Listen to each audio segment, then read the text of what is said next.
बुलेटिनच्या सुरुवातीला राजकीय वर्तुळातून एक महत्त्वाची बातमी आहे। सत्ता किंवा पदासाठी महायुतीमध्ये गेलो नाही।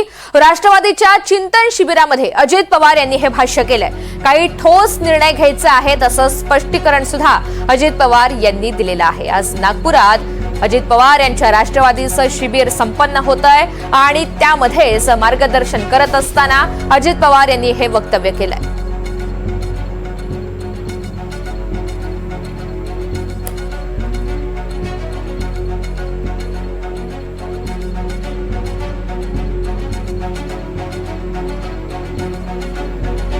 अनेक लोक मला विचारतात हे पाऊल आपण का टाकलं, वैयक्तिक आणि कौटुंबिक नात्यांच्या मध्ये वेदना आपण का स्वीकारल्या। मी तुम्हाला मनापासून सांगतो, ही सत्ता किंवा पदांच्यासाठी उचललेलं पाऊल नव्हतं किंवा नाही। महाराष्ट्राला स्थिरता, तुमच्या माझ्या महाराष्ट्राला प्रगती आणि ठोस निर्णयाची गरज आहे।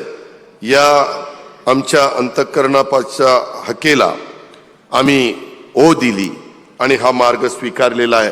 हे कृपा करून महाराष्ट्राने पण लक्षात घ्यावं आणि माझ्या सहकाऱ्यांनी पण लक्षात घ्यावं।